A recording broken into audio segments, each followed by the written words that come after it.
3장 14절에서 27절입니다. 14절에서 27절입니다. 마가복음 13장 14절에서 27절. 제목은 환난은 있으나 하나님의 선하신 뜻은 이루어진다입니다. 마가복음 13장 14절에서 27절. 네, 다 찾으신 줄로 믿고 다 같이 읽어보도록 하겠습니다. 시작. 멸망에 가증한 것이 서지 못할 것에 선 것을 보거든 읽는 자는 깨달을진저 그때에 유대에 있는 자들은 산으로 도망할지어다. 지붕 위에 있는 자는 내려가지도 말고 집에 있는 무엇을 가지러 들어가지도 말며 밭에 있는 자는 겉옷을 가지러 뒤로 돌이키지 말지어다. 그날에는 아이 뵌 자들과 젖 먹이는 자들에게 화가 있으리로다. 이 일이 겨울에 나지 않도록 기도하라. 이는 그 날들은 환난의 날이 되겠습니다. 하나님의 창조하신 창조부터 지금까지 이런 환난이 없었고 후에도 없으리라. 만일 주께서 그 날들을 감하지 아니하셨다면 모든 육체가 구원을 얻지 못할 것이오늘 자기의 택하신 백성을 위하여 그 날들을 감하셨느니라. 그때의 사람이 너희에게 말하되 보라 그리스도가 여기 있다 보라 저기 있다 하여도 믿지 말라. 거짓 그리스도들과 거짓 선지자들이 일어나서 이적과 기사를 행하여 할 수만 있으면 택하신 백성을 미혹해 하려 하리라. 너희는 삼가라. 내가 모든 일을 너희에게 미리 말하였노라. 그때에 그 환난 후 해가 어두워지며 달이 빛을 내지 아니하며 별들이 하늘에서 떨어지며 하늘에 있는 권능들이 흔들리리라. 그때에 인자가 구름을 타고 큰 권능과 영광으로 오는 것을 사람들이 보리라. 또 그때에 저가 천사들을 보내어 자기 택하신 자들을 땅 끝으로부터 하늘 끝까지 사방에서 모으리라. 아멘. 네, 지난 줄거리 한번 쭉 훑어볼게요. 제자들이 성전을 보면서 그 대리석, 하얀 대리석으로 지어진 4만 평, 5만 평이 되는 그 넓은 공간에 그 하나님을 위해서 지어진 이 성전을, 휘황찬란하게 지어진 성전을 보면서 제자들이 이렇게 말하죠. 예수님 성전 좀 보세요. 너무 멋있지 않습니까? 진짜 멋있지 않습니까? 한번 둘러보고 갈까요? 라고 얘기했는데 예수님이 갑자기 이 갑분싸 멘트를 싹 날려버리죠. 이 성전 돌 위에 돌 하나도 남지 않고 다 무너져 버릴 거야. 다 부서져 버릴 거야. 딱 이렇게 얘기하시는 거예요. 이 예수님의 말을 들은 제자들 꿀먹은 벙어리처럼 당황스러웠겠죠. 그러면서 이제 진지하게 예수님 앞에 물어보는 겁니다. 예수님, 이 성전이, 이 아름답고 휘황찬란한 이 성전이 언제 무너지겠습니까? 그리고 그 무너지는 그때 무슨 일들이 일어나겠습니까? 우리가 무슨 사인을 보고 아 성전이 무너지겠구나라는 이것을 알겠습니까? 라고 물어봤습니다. 그랬더니 예수님이 이렇게 말하시죠. 한 3가지 정도로 얘기를 하시는데 첫째로는 자칭 그리스도라는 사람이 나타나서 사람들을 미혹시킬 거다. 내가 이제 올 건데 나 아닌 다른 사람이 내가 그리스도야 라고 하면서 사람들을 막 혼란에 빠뜨릴 거라고 막 그렇게 얘기를 하셨어요. 그리고 두 번째는 난리와 또 난리에 관한 소문, 온갖 루머들이 퍼지면서 막 세상이 또 어지러울 거고 또 민족 간에 국가 간에 전쟁이 일어나서 막 정말 끔찍한 일들이 많이 일어날 거다. 그리고 지진과 기근 같은 자연재해들까지도 막 일어나서 정말 그 날은 정말 혼란의 날이 될 거다라고 얘기하죠. 근데 예수님은 이 재난 이거 이제 시작이야. 이제 재난이 시작이야. 더 큰 재난이 다 다가올 거야 라고 이렇게 얘기를 하십니다. 이어서 예수님은요, 너희들이 믿음으로 때문에 예수님을 믿는다는 그 믿음 때문에 너희들이 핍박을 받고 박해를 받을 거야. 너희들이 끌려가서 매질을 당하고 또 십자가에 또 못 박힐 거고 온갖 고난과 고난 그리고 믿는 사람들끼리 분열을 만들게 해서 정말 끔찍한 그리고 혼란스러운 일이 일어날 거다라고 얘기하셨어요.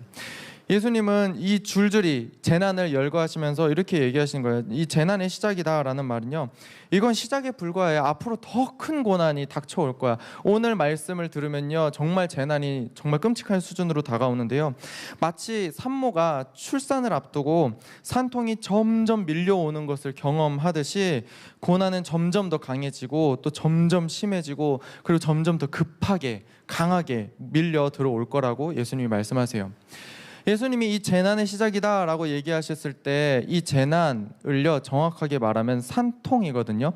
임산부가 아이를 낳을 때 겪는 그 아픔을 얘기해요. 그런데 우리가 산통을 생각해 보면요, 산통은 그냥 아팠다가 그냥 수그러드는 걸로 끝나지 않아요. 그 아픔 뒤에는요, 새 생명이 태어납니다. 그러니까 이 고난이 다가오는 건 고난이로 끝나는 게 아니라 이 고난 다음에 있을 이 출산을 위해, 그 기쁨을 위해서 우리가 겪는 거거든요. 예수님은 우리가 겪게 될 그 모든 고난이 산통이다라고 얘기하세요. 고난 그거 겪으면 아무것도 안 이루어지는 그냥 허무해, 이렇게 얘기하는 게 아니라 고난이 시작되면 그 고난 뒤에 있는 기쁨도 가까워지고 있다는 것을 알아라 라고 얘기하시는 겁니다. 그래서 이전에 겪은 고통이 생각도 나지 않을 만큼 정말 기쁜 엄청난 영광이 기다리고 있다는 걸 예수님은 말씀하고 계시는 겁니다. 예수님께서 제자들에게 요구하셨던 건 바로 그 고난 너머에 있는 구원을 바라보라는 것이었어요.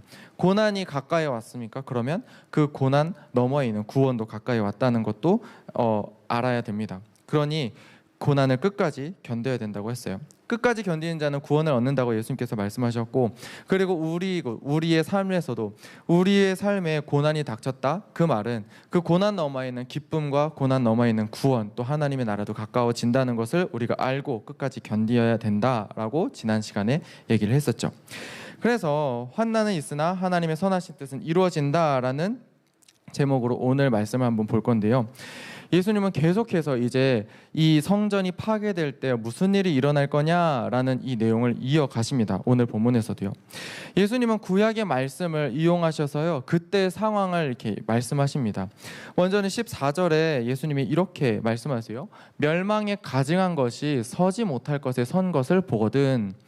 뭔가 수수께끼 같은 말이에요. 멸망에 가증한 것이 서지 못할 것에 선 것을 보거든. 가증하다는 건 정말 밉다는 거예요. 정말 싫어할 마땅한, 정말 싫어할 만한 이라는 뜻이에요. 멸망에 가증한 것은 뭐고, 또 서지 못할 곳에 섰다라는 거는 뭘까? 예수님이 지금 수수께끼 내려고 방금 이렇게 뭔가를 퀴즈로 이렇게 낸 게 아니라요, 구약에 있는 다니엘 선지자의 말을 인용한 겁니다.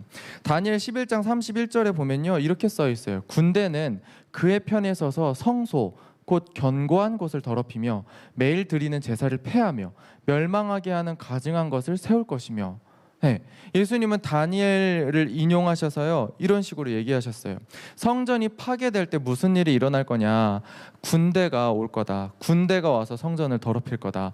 군대가 왔다라는 말, 그야말로 이제 전쟁이 나타날 것이라고 얘기를 하시는 거죠. 이 전쟁 중에 성전이 공격을 당하고 또 군대에 의해서 또 성전이 더럽혀질 것이라고 추측할 수 있어요. 이렇게 예수님은 다니엘서를 예언하시면서 그 다음에 이런 말씀을 이어가십니다. 예수님은 할 수만 있으면 최대한 피하라고 얘기하세요.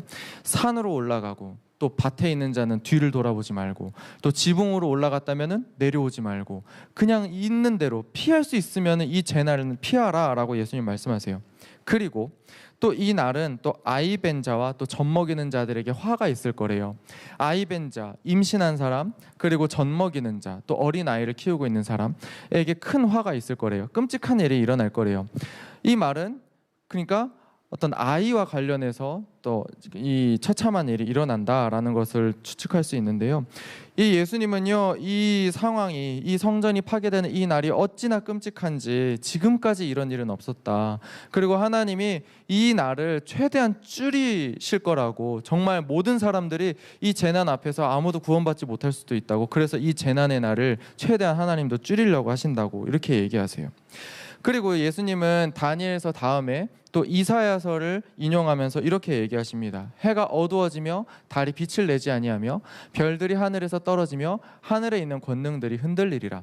뭔가 이제 하늘이 이렇게 우락우락 이렇게 쏟아져 내려오는, 하늘이 부서지는 그런 느낌을 줄 수 있는데요. 정말로 하늘이 이렇게 무너져 내리냐 이렇게 생각할 수도 있지만, 이것은 이사야가 바벨론, 예전에 이스라엘을 멸망시켰던 그 바벨론이 무너졌을 때 정말 어지러웠던 그 혼란, 그 분위기를 이제 시적으로 표현한 건데요. 정말 이사야는 이렇게 얘기했어요. 이사야 13장 10절에 하늘의 별들과 별 무리가 그 빛을 내지 아니하며 해가 돋아도 어두우며 달이 그 빛을 비추지 아니할 것이로다.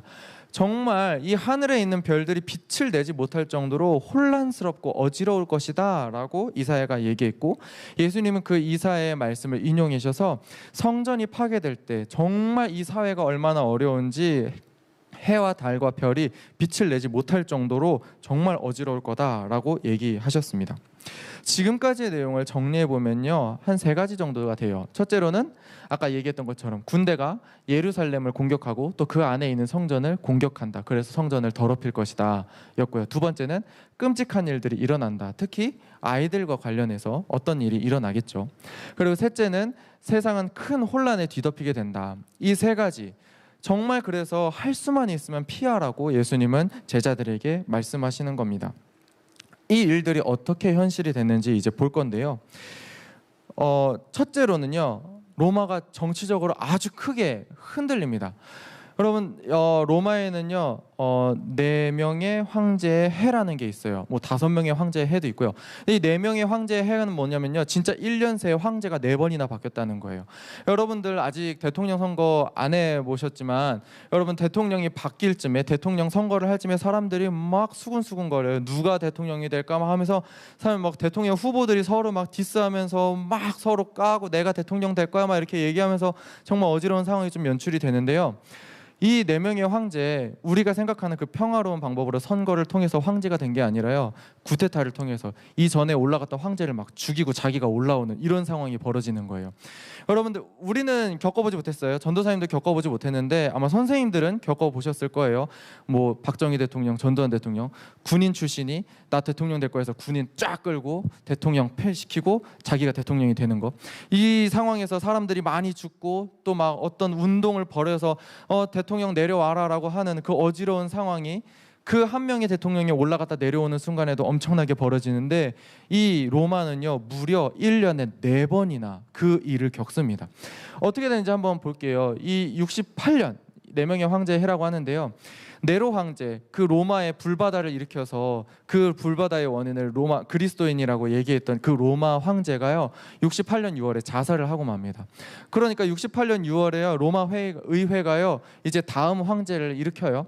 다음 황제, 너 갈바라는 사람을 황제로 이제 추대를 합니다. 갈바가 황제가 됐어요. 68년 6월에서 69년 1월까지 하는데요, 이 사람 올라왔는데 또 구테타로 오토라는 사람이 또 갈바를 치려고 올라왔어요. 어떻게 하냐면 오토가 69년 1월에요 갈바를 이제 암살을 합니다.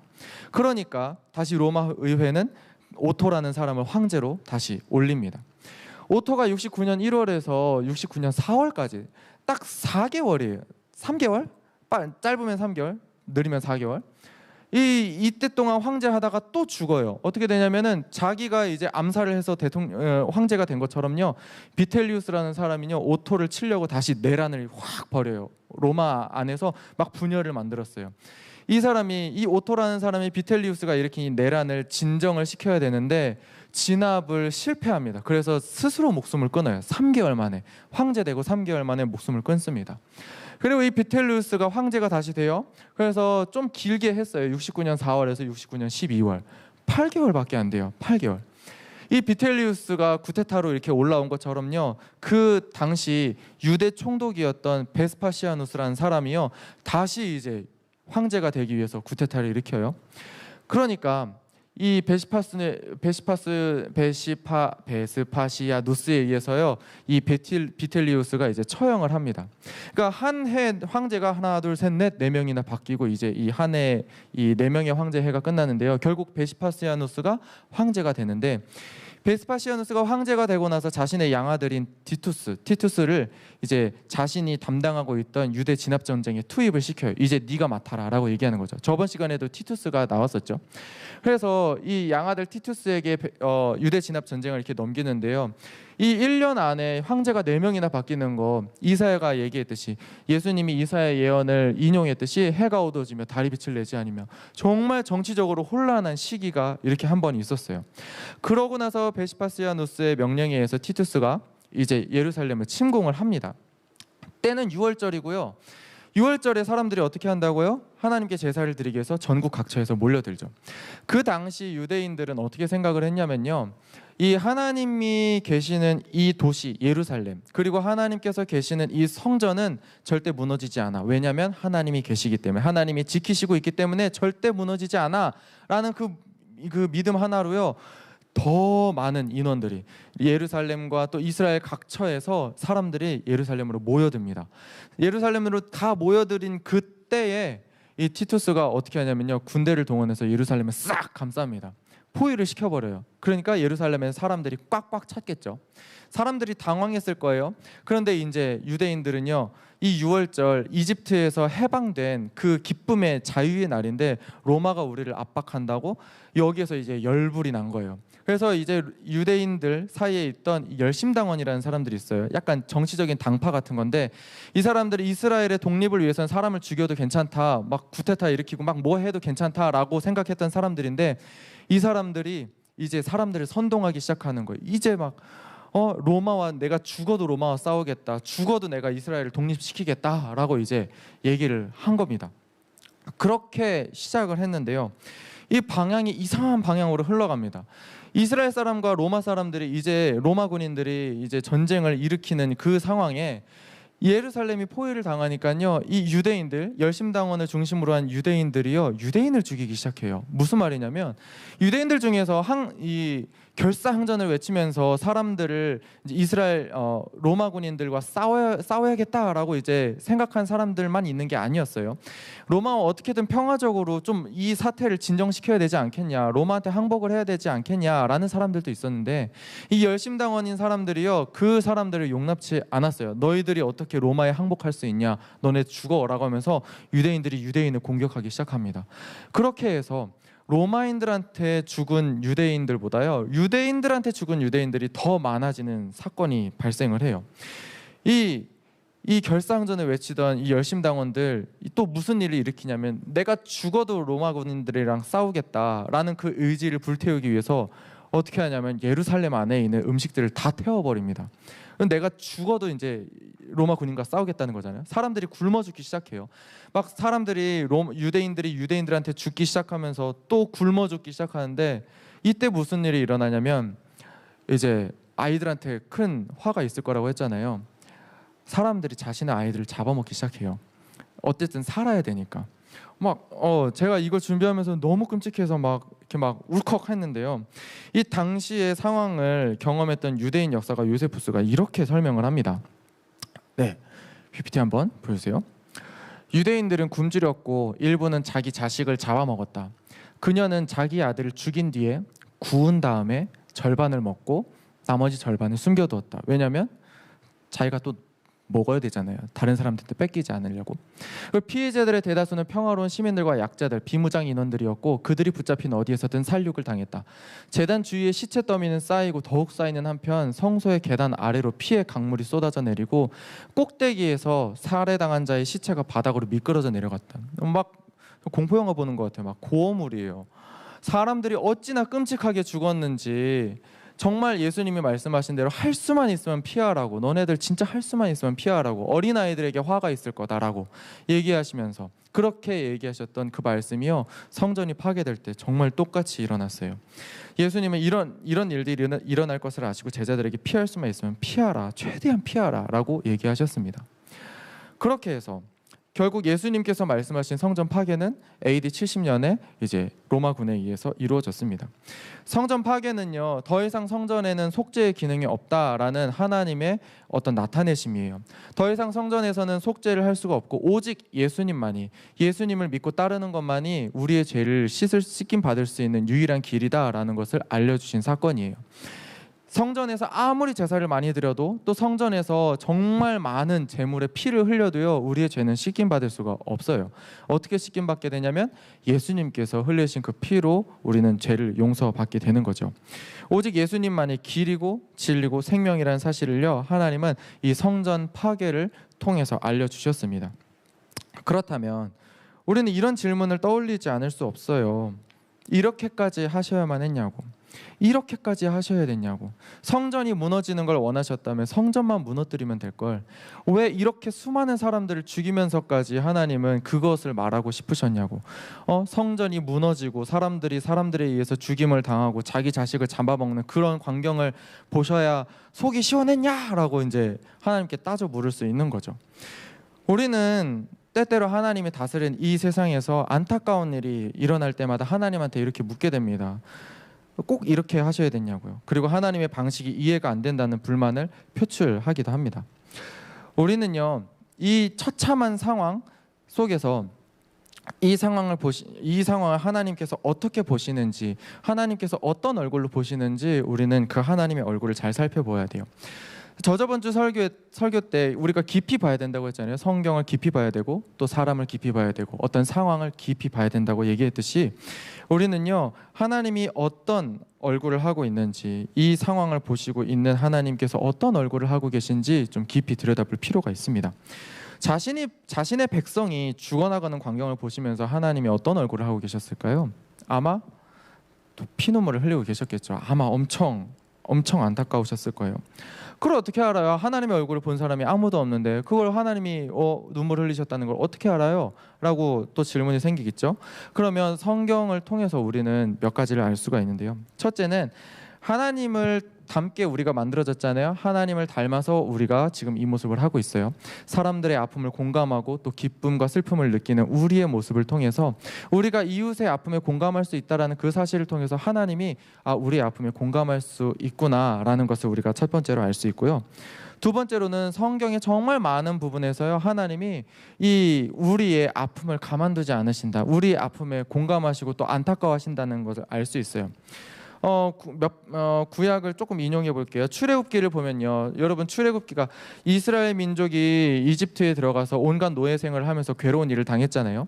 이스라엘 사람들이 이제 너무 괴로워서 하나님께 소리를 질렀고, 하나님은 그 소리를 듣고 모세를 세워서 이스라엘 민족을 이집트에서 구출해내시죠. 또 비슷한 일들이 사사기에 있습니다. 이스라엘이 죄에 빠져서 죄에 허덕이면서 이웃 나라의 침공을 받아서 또 다시 또 식민지의 생활을 하고 있을 때 또 이스라엘이 아프다고 또 소리 지르니까 하나님이 또 한 사람, 한 사사, 구원자를 세워서 이스라엘을 자유케 하고 또 회복해 하셨죠. 그 외에도 하나님은 여러 선지자들을 통해서 죄에 빠져서 허덕이고 있는 이 불쌍한 이스라엘들, 아파하는 이스라엘을 내가 구원할 거야, 내가 회복시킬 거야 라고 얘기를 많이 하셨어요. 한 사람을 세워서 이 메시아를 내가 보내줄 테니까 이 메시아가 너희를 구원할 거야, 이 메시아가 너희를 자유케 할 거야 라고 하나님은 그렇게 얘기하셨고, 그 하나님이 얘기한 메시아, 그 예수님이 이 땅 가운데 오셨죠. 그렇게 예수님이 오셔서 무슨 일을 하셨죠? 가난한 자에게 먹이시고 또 병든 자들을 고치셨죠. 예수님이 우리 인간을 어떻게 대하는지, 예수님이 우리의 아픔에 어떻게 반응하시는지 우리가 마가복음 1장에서 다뤄본 적이 있어요. 나병 환자가 멀리서 예수님을 향해서 예수님, 날 좀 고쳐달라고, 나를 불쌍히 여겨달라고 라고 얘기했을 때 예수님은 그 나병 환자를 보고 민망히 여겼다고 했죠. 이 민망히 여겼다, 이 부끄러워서 민망히 여긴 게 아니라 그 사람의 아픔을 깨닫고 정말 장이 끊어질 듯이 아주 절절하게 그 아픔을 느꼈다는 거죠. 나병 환자가 예수님께 소리치자 예수님은 그 장이 찢어지는 듯한 아픔을 느끼고 나병 환자를 고치셨다고 했어요. 그런 하나님이 자기 뜻 이루시겠다고 이 사람들을 자기 마음대로 막 죽였다 살렸다 하는 그런 무정한 사람일까요? 무정한 분일까요? 아니에요. 하나님은 언제나 우리 아픔에 민감하게 반응하시고 또 그 아픔이 빨리 회복될 수 있도록 우리에게 도우시는 분이셨어요. 하나님의 뜻은요, 생각해보면 마냥 해피하게 아주 좋은 방향으로만 이루어지는 건 아닙니다. 때로는 슬프게도 이루어져요. 슬픈 일을 통해서도 하나님의 나라가 이루어져요. 하나님도요, 우리 모두의 죄를 해결하시기 위해서요, 하나뿐인 아들을 십자가에 매다셔야 할 때가 있었어요. 하나님도 자기 아들을 죽음에 넣는 게, 그렇게 죽음으로 몰아넣는 게 간단하고 쉬운 일이었을까요? 하나밖에 없는 아들을. 그렇지 않았을 거예요. 예수님이 십자가에서 죽으셨을 때 하나님은 분명 반응하셨어요. 하늘이 어두워지고요, 또 세상이 침묵했고요, 아주 조용해졌고요. 그리고 성전 안에 있는 이 휘장이 커다란 막이 두 갈래로 찢어지는 일이 발생했어요. 하나님에게도요, 누군가의 아픔 또 누군가의 죽음은 정말 괴로운 일입니다. 성전의 파괴를 예견하시는 이 예수님도요, 똑같은 마음으로 제자들에게 예언하신 거예요. 할 수만 있다면 이 끔찍한 일 피하라. 이 끔찍한 일 정말 최대한 짧게 되도록 하나님도 이렇게 일하실 거라고, 그러니까 너희들 최대한 이 일들 피하라고, 할 수만 있다면 피하라고, 이 끔찍한 일 당하지 않게 그렇게 말씀하셨어요. 그러면서 한 사람 한 사람의 생명을 아주 귀하게 여기셨죠. 사람의 생명 따위 아무렇지 않게 여기실 분이셨다면 예수님은요, 이렇게 얘기하셨을 거예요. 제자들이 성전을 보면서 와, 정말 멋있지 않나요? 라고 얘기했을 때 예수님이 이렇게 비웃으면서 얘기하셨겠죠. 야, 너네 이제 엿됐어. 너네 다 죽을 거야. 성전 다 부서지고 너네 다 죽을 거야. 그러니까 너네 자살해. 그냥 지금 아무 의미도 없어. 니네 그냥 죽으라고. 끔찍할 거야. 이렇게 아주 냉소적으로 얘기하셨겠죠. 근데 예수님 뭐라고 하셨냐면 할 수만 있으면 제발 좀 피하라고 진짜 제자들에게 신신당부하시는 거예요. 하나님께서 하나님의 뜻을 이루기 위해서 정말 이렇게 하셔야만 했나요? 라고 우리가 질문할 때가 있어요. 하지만 이 아픈 상황 속에서 우리는요, 이런 질문 대신에 이렇게 고백을 해야 됩니다. 하나님도 이런 방법 말고는 다른 방법이 없다는 사실에 하나님도 마음이 아프셨겠군요. 하나님도 자기 사람들이, 자기의 백성들이 그렇게 고통당하는 걸 보시고 또 마음이 아프셨겠군요 라고 얘기해야 돼요. 예수님을 죽여야만 우리를 살리실 수 있다는 사실에 하나님도 마음이 아프셨겠군요.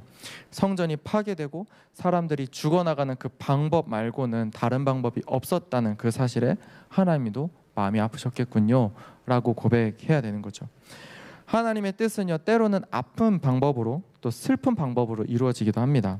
하지만 거기서 우리가 놓치지 말아야 되는 건 하나님께서 우리를 싫어하셔서 우리에게 고난을 주신 적은 전혀 없다는 사실이에요. 하나님은 여전히 우리를 사랑하시고 또 우리가 겪는 아픔에 누구보다도 아파하시고 또 공감하신다는 걸 잊지 마시길 바랍니다.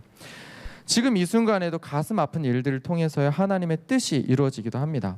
자신의 암투병을 통해서 하나님을 향한 사랑을 나타내고 또 하나님의 사랑을 전한 그 영화 교회 오빠의 고 이관희 씨를 비롯해서요, 지금도 가정과 또 직장과 선교지에서 박해를 받는 수많은 사람들을 통해서 하나님의 복음이 전파되고 있음을 봅니다. 혹시 여러분 교회 오빠 보셨나요? 교회 오빠 보셨나요? 한번 못 본 친구들을 위해서 예고편 짧지만 한번 봤으면 좋겠습니다.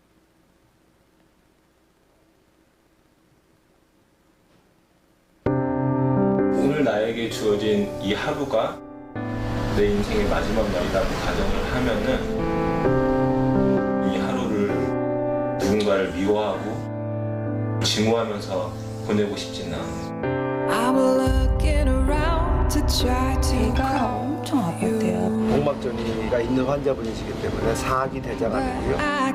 태어나서 처음 느껴본 지옥 같은 순간이었던 것 같아요. 너무 고통스러우니까 막 하나님 이게 뭐냐고, 나 사랑한다고 해놓고 이게 뭐냐고. 저희가 통증이 시작이 되더라고요. 남을 수도 있습니다 이렇게 얘기를 하는데 이게 뭐지? 내 삶이 욕과 비교할 수 없겠지만 아니가 언제까지 버티는지 시험해보자고 하면서 그런 기분이 드는 거예요. 굉장히 교만했던 것 같아요. 나름 제가 괜찮은 신앙이 있는 분인 줄 알았어요. 지금 와서 돌아보니까 하나님을 위한 삶이 아니었고 나의 영광을 드러내기 위한 삶이었어요.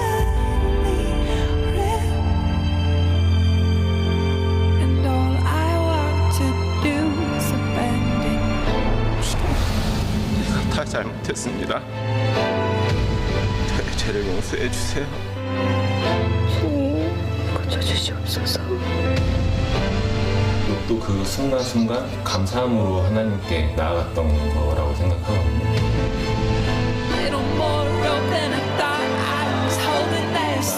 나는 너무 짧은 시간에 너무 큰 고난을 연달아 받아서 그 누구도 경험하지 못한 하나님의 그 깊은 사랑과 은혜를 체험했었구나라는 위안이 들더라고요.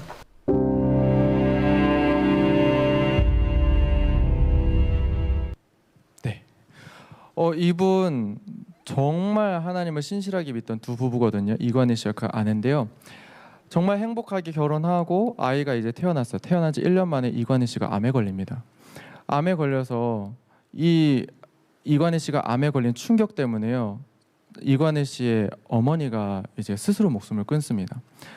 그런 아픈 상황 속에서 계속해서 하나님을 붙잡고 나타냈다가 이관희 씨가 이제 치유가 돼요. 그런데 이관희 씨가 치유되자마자요, 아내한테 혈액암이 생겨요. 혈액암이 생겨서 정말 어떻게 해야 되냐라고 하면서 이제 암 치료를 계속 하다가 이제 아내도 어느 정도 호전이 됐어요. 그랬더니까 이관희 씨한테 암이 다시 재발을 했어요. 이제는 걷잡을 수 없이 암이 발병이 돼서 이제는 손을 쓸 수가 없는 상황이 돼버렸어요. 그 상황에서 이관희 씨는 이제 하나님을 계속 붙잡고 또 어떻게든 살아가기 위해서 뭐 욥기를 보기도 하고 그러면서 이제 찍은 다큐멘터리가 인간극장에 이제 교회 오빠로 나왔고 이 다큐멘터리 영화로 교회 오빠가 나왔는데 결국 이관희 씨는 이제 결국 죽었어요. 하지만 자기가 아픈 그 순간에도 하나님을 계속해서 드러내고 어떻게든 하나님을 의지하려고 했던 그분의 몸부림 덕분에 많은 사람들이 이관희 씨의 삶을 보면서 더욱 도전을 받고 은혜를 받는 시간이 되었습니다. 정말 안타깝습니다. 왜 이들의 아픔을 아무렇지 않게 생각하냐는 그런 원망 대신에요. 지금도 아파하고 계실 모든 것을 합력하여 선을 이루고자 하시는 그 하나님의 마음, 그리고 아파하고 슬퍼하시는 사람들과 함께 아파하시고 눈물 흘리시는 하나님을 바라보면서 하나님의 뜻이 최대한 속히 정말 아파하는 사람 정말 더 이상 늘어나지 않도록 이 땅에서 이루어지기를 기도하고 또 그렇게 살아내는 여러분 되시기를 예수님의 이름으로 기도합니다. 결론입니다. 홀마팀 올라와 주세요. 네, 환난 속에서 원망보다는 하나님의 그 선하신 뜻이 이루어질 것을 바라보며 하루하루 믿음으로 살아갔으면 하는 여러분 되었으면 좋겠습니다. 우리의 얄팍한 시선으로 하나님을 원망하진 않았는지, 우리의 그 아픈 기억들 때문에 하나님을 원망하진 않았는지 한번 돌아보기를 원하고요. 또 하나님의 마음을 더욱 깊이 알게 해달라고, 내가 아파했던 그 순간에 하나님께서 얼마나 아파하셨을지 그것도 한번 돌아보는 이 시간이 되었으면 좋겠습니다. 그리고 내가 마주하는 그 모든 상황 속에서 기쁘든지 슬프든지 그 모든 상황 속에서 하나님의 선하신 뜻이 이루어지기를 기도합시다. 그리고 내가 아는 사람들 중에 또 고난을 겪고 또 힘들어하는 사람들이 떠오른다면 그 사람들을 통해서 또 하나님의 선하신 뜻이 이루어지고 또 그 아픔이 최대한 빨리 해결될 수 있도록 그 사람들을 위해서 기도했으면 좋겠습니다. 이 시간 말씀을 생각하시면서 주여 세 번 외치고 통성으로 기도하겠습니다. 주여